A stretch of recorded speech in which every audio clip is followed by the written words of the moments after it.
Muito boa noite, sejam todos muito bem-vindos e bem-vindas à edição desta terça-feira, dia 20 de maio de 2025 do Cidadania S.A., seu jornal diário com as notícias e os absurdos do Brasil e do mundo.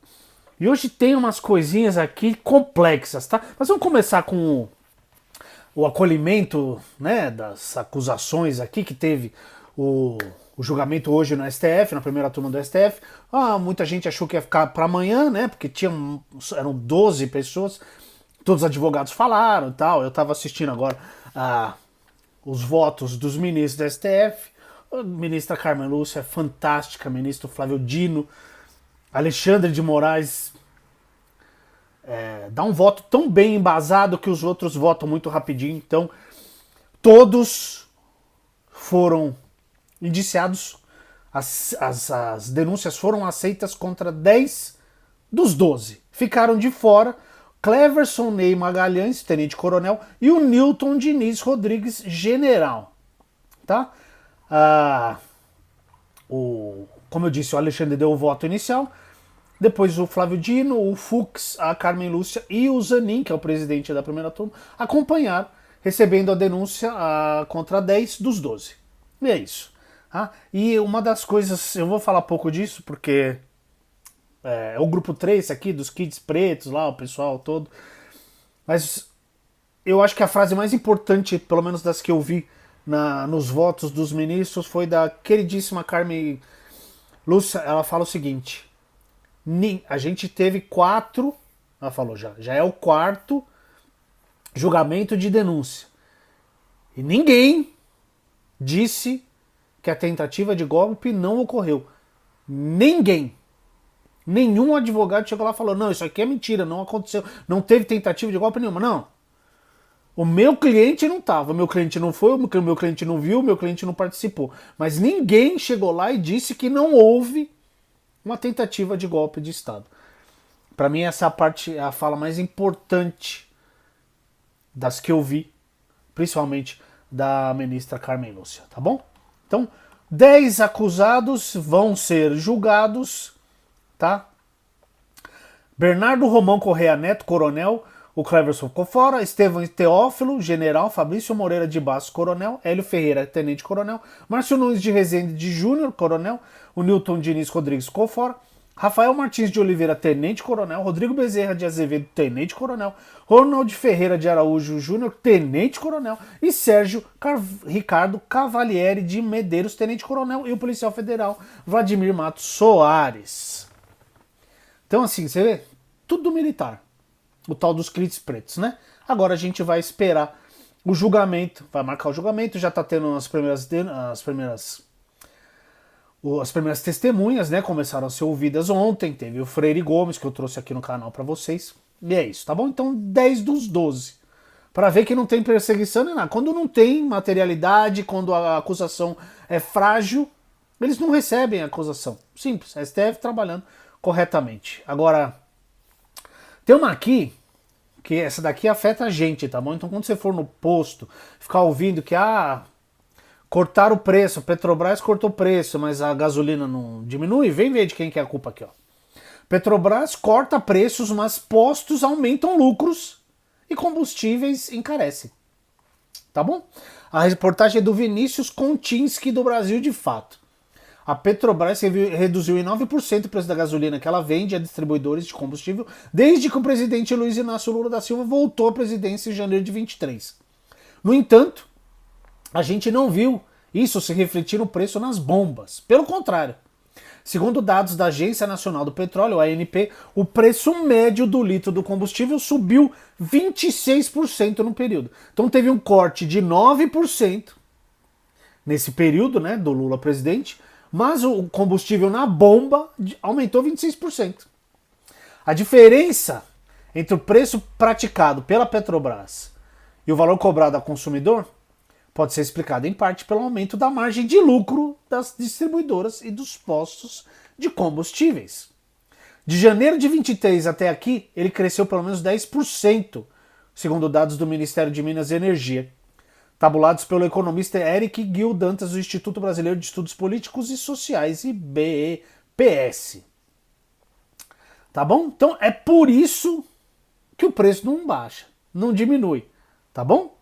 Então, estão cortando na Petrobras, estão diminuindo o preço, tudo, não sei o quê, só que estourando a bomba, não. Por quê? Porque os caras têm que ganhar dinheiro, a distribuidora tem que ganhar mais dinheiro em cima da gente. E os donos dos postos de gasolina também precisam ganhar mais dinheiro em cima de quem? Do povo. É sempre assim. Agora, duas notícias tristíssimas para quem se importa com o planeta, com o meio ambiente e com a nossa vida, tá bom? Vou começar aqui. Matéria do João Gabriel da Folha Press. Projeto apoiado por Alcolumbre flexibiliza controle ambiental e contraria STF. Tá uma festa, né? Ninguém tá. Mas vamos lá. O projeto de lei que flexibiliza e simplifica o licenciamento ambiental no Brasil, em trâmite no Senado, traz pelo menos 3 dispositivos que contrariam decisões do STF. Dentre eles está o licenciamento por adesão em compromisso, o LAC, centro da proposta, e também a dispensa de autorização para atividades ligadas à agropecuária e a limitação às terras indígenas e territórios quilombolas que devem ser considerados na análise de empreendimentos. Alcolumbre vê no projeto uma forma de pressionar a ministra do Meio Ambiente, coitada da Marina Silva, que é contrária à exploração de petróleo na Foz do Amazonas. Mas tem notícia sobre isso daqui a pouco, tá? Ele é grande interessado na atividade. Tanto o presidente Lula quanto o ex-presidente Jair Bolsonaro defendem essa exploração. Essa é uma das minhas maiores críticas ao Lula. É um absurdo ele defender essa exploração da Foz do Amazonas. Mas eu vou falar disso daqui a pouquinho, tem uma outra notícia sobre isso, tá? A extração na margem equatorial está entre as atividades que podem ser beneficiadas caso o projeto do licenciamento ambiental seja aprovado. A proposta também pode impulsionar o desmatamento no Brasil, incentivar a mineração e eliminar quase 20 milhões de áreas protegidas da análise ambiental das obras do novo PAC. A expectativa é que o texto seja analisado pelo plenário do Senado até quarta-feira, amanhã. Se aprovado, ele volta à Câmara. Tá? Adivinha quem é o principal fiador do projeto? A bancada ruralista, que deve conseguir aprová-lo aplicando mais uma derrota sobre a ministra Marina. Tá bom?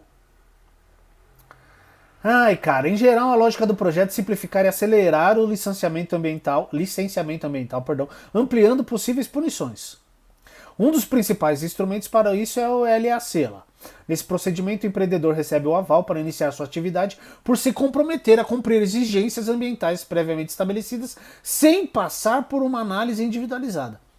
Estariam aptos a conseguir autorização por meio do LAC iniciativas de até médio porte e potencial poluente. 2 vezes em 2020, porém, o STF entendeu que esse tipo de licença pode ser usado exclusivamente para atividades e empreendimentos de pequeno potencial de impacto ambiental. Na ocasião, o Supremo analisou a validade das LACs instituídas por estados. O projeto federaliza esse mecanismo. A Frente Parlamentar da Agropecuária, olha que maravilha, representante da bancada ruralista, argumenta que há respaldo em posições da Corte. Nas ocasiões em que o STF tratou da matéria, deixou explicitado que é justamente a falta de lei federal geral de licenciamento que constitui fator de insegurança jurídica, ou seja, a insegurança jurídica atualmente existente decorre diretamente do fato de não haver lei federal editada pelo Congresso, afirma essa porcaria de frente parlamentar da agropecuária. Em outra ação, em 22, o Supremo entendeu ser inconstitucional a emissão de licença ambiental sem análise humana. O projeto também restringe as áreas protegidas que devem ser consideradas na análise ambiental apenas as terras indígenas homologadas e territórios quilombolas titulados, excluindo processos de regularização em andamento. Então, se o processo está em andamento, pode ir lá, fala o que você quiser. Vai, manda bala. Porém, quando julgou o Código Florestal em 2018, a maioria do Supremo decidiu declarar a inconstitucionalidade de um dispositivo que criava exatamente esta mesma limitação. Segundo dados do INCRA, mais de 1.500 dos quase 2.000 processos de territórios quilombolas estão em andamento. Presta atenção, mais de 1.500 dos quase 2.000 dos quilombolas estão em andamento e, portanto, seriam desconsiderados na análise ambiental pela regra proposta. Das mais de 800 terras indígenas do Brasil, 259 seriam ignoradas, segundo dados do Instituto Socioambiental. Cara, O projeto também isenta do licenciamento ambiental atividades relacionadas à agropecuária extensiva e de pequeno impacto ambiental. Mas em 2015 e 2020 o STF derrubou leis estaduais no Tocantins e no Ceará que iam nessa mesma direção.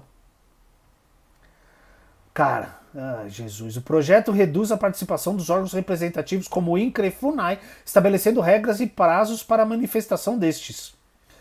O Observatório do Clima elaborou um dossiê de mais de 100 páginas sobre o projeto, no qual viu uma brecha para que os órgãos ambientais publiquem licenças sem a concordância de seus pares representativos ou até com a discordância destes. Para o Observatório do Clima, essa possibilidade desrespeita o princípio da Constituição de proteção e garantia dos direitos das comunidades tradicionais. Olha, nós estamos lascados, viu, em termos de meio ambiente. E aí vem a outra aqui. IBAMA aprova o plano da Petrobras que permite exploração de petróleo na foz do Amazonas. Ou seja, todos aqueles dados dos técnicos foram para casa do chapéu e o IBAMA falou, vai lá.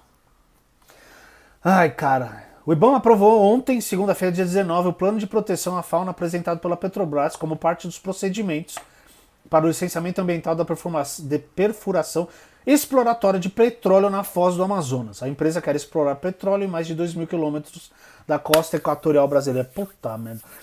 O Instituto considerou que o plano atende em seus aspectos teóricos e metodológicos aos requisitos exigidos. Mas os técnicos acharam que não. A próxima etapa no projeto de extração de petróleo na região é a realização de testes práticos na fauna. Se der merda esses testes, a fauna tá lascada da região, tá bom?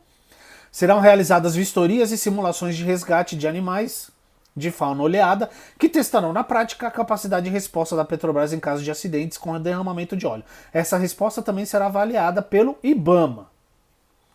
O cronograma das simulações será definido em conjunto pelo IBAMA e pela Petrobras. Cara, é de lascar. Impacto na biodiversidade na foz do Amazonas. Presta atenção nisso aqui. Em entrevista ao Brasil de Fato em fevereiro, o professor Gustavo Moura, oceanógrafo da Universidade Federal do Pará, explicou que há uma divisão entre correntes de ambientalistas em relação à exploração de petróleo na foz do Amazonas.